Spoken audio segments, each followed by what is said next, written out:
Question है आपका, निम्नलिखित शब्दों में से विषम शब्द का चुनाव कीजिए। इसके लिए आपको चार ऑप्शन है, महासागरे, कुआं, टैंक और झील गिवन है। तो यहाँ पर आपने देखा महासागर एक पानी का सोर्स होता है, मतलब हमें पानी की प्राप्ति होती है। इसी प्रकार से कुएं से भी हमें पानी की प्राप्ति होती है। क्या होती है? पानी की प्राप्ति होती है। इसी प्रकार से झील से भी हमें पानी की प्राप्ति होती है। जबकि जो पानी का टैंक होता है उसमें हमें पानी अगर प्राप्त करना है तो पहले उसमें पानी डालना पड़ेगा, तब हम पानी प्राप्त कर सकते हैं।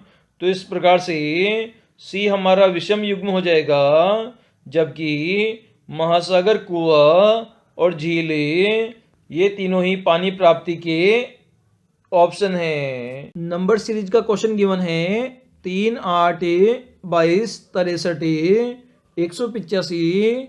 उसके बाद में क्वेश्चन मार्क है। इसका मान आपको फाइंड आउट करना है ए, बी, सी, डी ऑप्शन में से। तो कैसे सोल्व करेंगे? तो सबसे पहले हमें 3 से 8 पर पहुंचना है। तो 3 को अगर आप 3 से गुणा कर दोगे तो 3 त्रिका 9 हो जाएगा। इसमें से 1 घटाओगे तो आप 8 पर पहुंच जाओगे।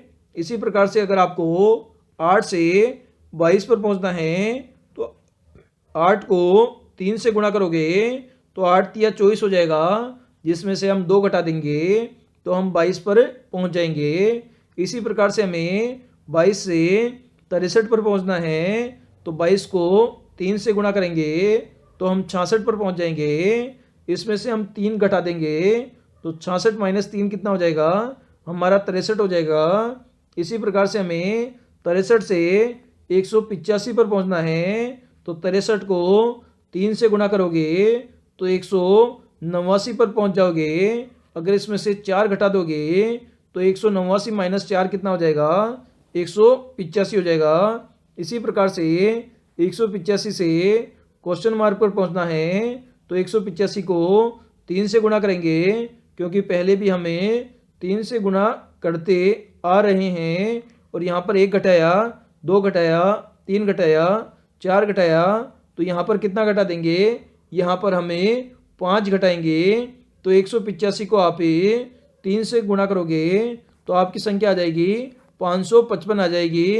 तो इसमें से अगर आप 5 को घटा दोगे तो संख्या आ जाएगी आपकी 550 आ जाएगी क्वेश्चन मार्क की जगह पर, जो कि आपका ए आंसर हो जाएगा। एक बार वापस देख लेते हैं। 3 से हमें 8 पर पहुंचना है। 3 को 3 से गुणा किया, 1 घटा दिया। 8 से हमें 22 पर पहुंचना है। 8 को 3 से गुणा किया, इसमें से 2 घटा दिया। 22 से हमें 63 पर पहुंचना है। 22 को 3 से गुणा किया और इसमें 3 घटा दिया। इसी प्रकार से 63 से हमें 185 पर पहुंचना है। 63 को 3 से गुणा किया, 4 घटा दिया। 185 से हमें क्वेश्चन मार्क पर पहुंचना है। 185 को 3 से गुणा किया और इसमें से 5 घटाया। तो जैसे ही आप गुणा करोगे 185 को 3 से तो 555 आएगा। उसमें से अगर आप 5 घटाओगे तो 550 आपका आंसर आ जाएगा, जो कि ऑप्शन नंबर ए करेक्ट हो जाएगा। ऑप्शन है आपका जिसमें आपको बेमेल विकल्प का चयन करना है। इसके लिए 4 ऑप्शन है, ए, बी, सी, डी आपको गिवन है। तो ए के अंदर लिखा हुआ है 9, 6, 1, 1 लिखा हुआ है। बी में आपका 7, 3, 2, 4 लिखा हुआ है। सी में आपका 2, 6, 9, 0 लिखा हुआ है। और डी में आपका 1, 7, 5, 4 लिखा हुआ है। तो इसे हम चेक करते हैं कि कौन सा यहाँ पर बेमेल विकल्प है। तो कभी भी आपको 4 अंकों की संख्या या 5 अंकों की संख्या या 6 अंकों की संख्या मिले तो इसमें कौन सा लॉजिक हम लगाएंगे कि उसमें सभी जो डिजिट है उनका हमें योग करेंगे। 1 बाई 1 सभी डिजिट का हमें योग करेंगे। तो सिमिलर कंडीशन यहाँ पर लगाएंगे तो 9 प्लस 6 प्लस 1 प्लस 1 कितना हो जाएगा? 9 और 6 कितना हो जाएगा आपका? 15 हो जाएगा। 15 और 1 16, 16 और 1 17 हो जाएगा। इसी प्रकार से बी ऑप्शन को चेक करते हैं। तो 7 प्लस 3 प्लस 2 प्लस 4 तो 7 और 3 को जोड़ोगी तो 10 हो जाएगा। 10 और 2 12 हो जाएगा। 12 और 4 कितना हो जाएगा? 16 हो जाएगा। इसी प्रकार से ऑप्शन नंबर सी को चेक करते हैं। तो 2 प्लस 6 प्लस 9 प्लस 0 हो जाएगा। तो 2 और 6 कितना हो जाएगा? 8 हो जाएगा। और 8 और 9 कितना हो जाएगा आपका? 17 हो जाएगा। इसी प्रकार से ऑप्शन नंबर डी को चेक करते हैं। तो 1 प्लस 7 प्लस 5 प्लस 4 करेंगे तो 1 और 7 कितना हो जाएगा आपका? 8 हो जाएगा। और 8 और 5 कितना हो जाएगा? 8 और 5 आपका 13 हो जाएगा। और 13 और 4 कितना हो जाएगा? 17 हो जाएगा।